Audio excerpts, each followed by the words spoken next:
اعلان کر دیا تھا. انہوں نے کہا آن دا فلور اپنے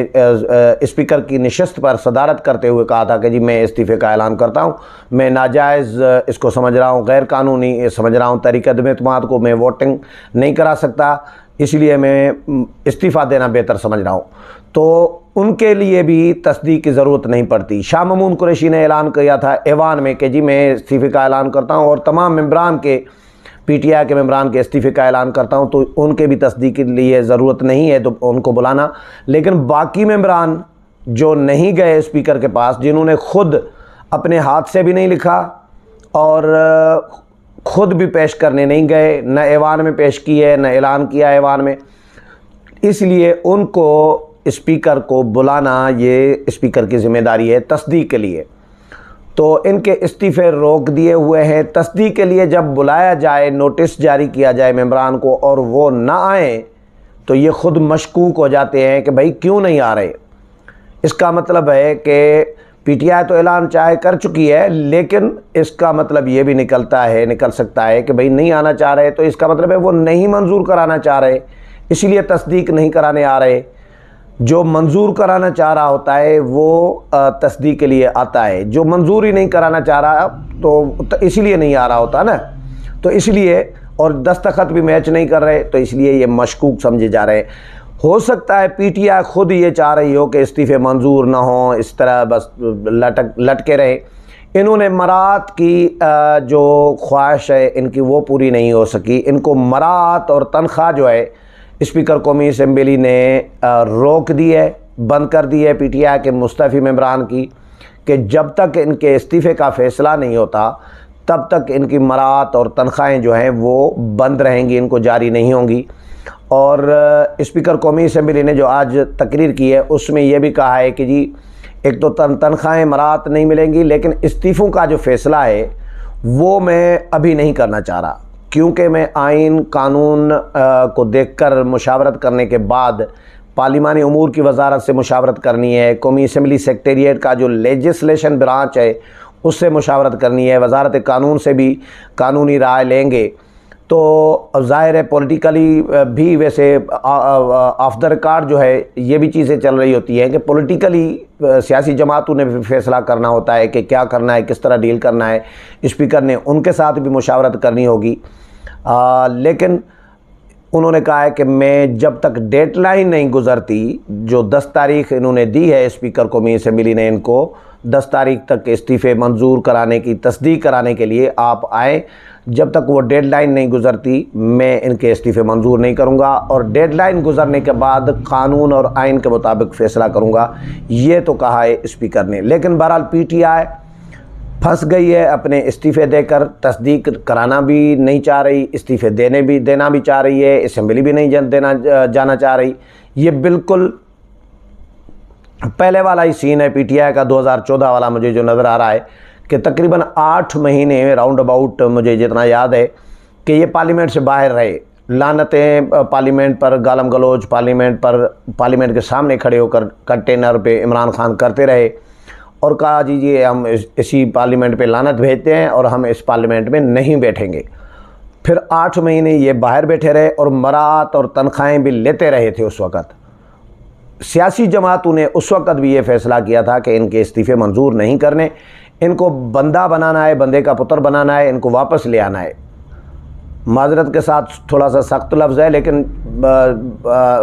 سچی بات یہ ہے کہ انہوں نے یہ فیصلہ کیا تھا کہ ان کو سیاستدان بنانا ہے, ان کو سیاسی رویے سکھانے ہم نے. لیکن یہ ابھی بھی سیاسی رویے ان کے نہیں ہیں, یہ ابھی تک سیاسی رویے اپنانے کے لیے تیار نہیں ہیں, کیونکہ ظاہر ہے جو سدھرنا ہی نہیں چاہ رہا تو اس کو کتنا بھی کریں کہ ان کو آپ نہیں سدھار سکتے. تو پی ٹی آئی اسی طرح ہی رہنی ہے.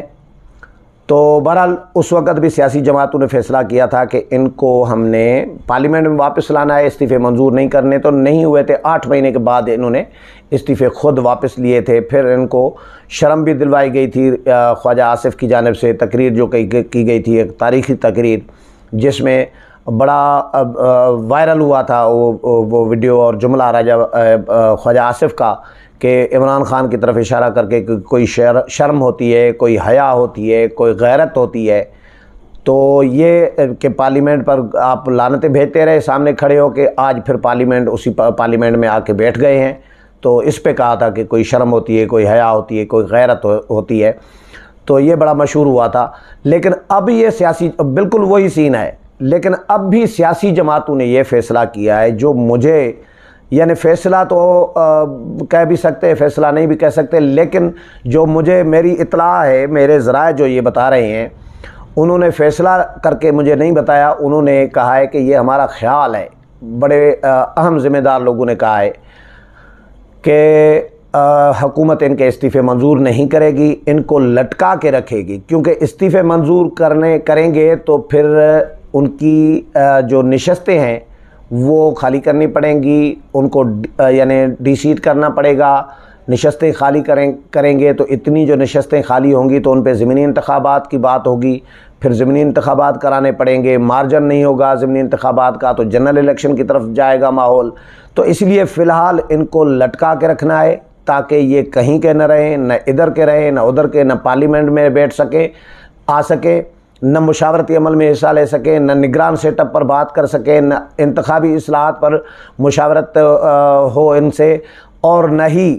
چیئرمین نیب کی تقرری کے لیے، نہ الیکشن کمیشن کے جو ابھی ممبران تعینات ہوئے وہ بھی ظاہر ہے اپوزیشن لیڈر کے ساتھ ہونے ہیں۔ تو عمران خان باہر رہیں گے تو اپوزیشن لیڈر راجہ ریاض ہیں، ان کے ساتھ معاملات ڈسکس ہو رہے ہیں اور معاملات چل رہے ہیں آئین کے مطابق۔ تو ان کو سیاسی جماعتوں نے بھی اس بار باہر رکھنے کا فیصلہ کیا ہے کہ یہ باہر دور ہی رہیں پارلیمنٹ سے تو زیادہ بہتر ہے، اور ہم اپنے معاملات جو انہوں نے جو گند کیا تھا تب تک ہم وہ صاف کر سکیں۔ آئین کے ساتھ کھلواڑ، قانون کے ساتھ کھلواڑ، قانون سازی کے ساتھ، انتخابی اصلاحات کے ساتھ، تو جتنا بھی انہوں نے کام کیا اس کو ہم سیدھا کر لیں۔ یہ کل رات میاں شہباز شریف نے، وزیر اعظم نے بھی یہ بات کی تھی کہ ہمارا فوکس اس پہ نہیں ہے کہ عمران خان کیا کہہ رہے ہیں، کیا نہیں کہہ رہے، کس کو کہہ رہے ہیں، کس کو نہیں کہہ رہے، ہمارا یہ فوکس ہی نہیں ہے۔ ہمارا فوکس ہے کہ بھائی ڈیلیور کریں، اور ہم ان کا جو خرابیاں تھیں ان کو ہم سیدھا کرنے پر فوکس کر رہی ہیں۔ پی ٹی آئی پر ہم نے عمران خان پر کوئی فوکس نہیں کیا۔ تو بہرحال استعفوں کا معاملہ بھی ابھی لٹکا ہوا ہے، لیکن یہ انکشافات اسپیکر قومی اسمبلی راجہ پرویز اشرف کی جانب سے آئے ہیں کہ پی ٹی آئی کے بہت سارے لوگوں نے ڈائریکٹ بھی رابطے کیے ہیں کہ استعفے منظور نہ کریں، اور کچھ لوگ پیش بھی ہوئے ہیں، زیادہ تر لوگ پیش نہیں ہوئے، اور استعفے تب منظور کروں گا، منظور نہیں، استعفوں کی منظوری سے متعلق تب فیصلہ کروں گا جب یہ ڈیڈ لائن 10 جون کی گزرے گی، تو 11 جون تک اپنا نیا جو موقف ہوگا، جو بھی اس حوالے سے فیصلہ ہوگا قومی اسمبلی کے اسپیکر کا اور قومی اسمبلی سیکریٹریٹ کا، وہ سامنے آئے گا۔ اس حوالے سے جو بھی اپڈیٹ ہوگی وہ بھی آپ کے ساتھ شیئر کروں گا۔ امید ہے پروگرام پسند آیا ہوگا، اگلے پروگرام میں پھر ملاقات ہوگی، تب تک اجازت چاہتا ہوں، اللہ حافظ۔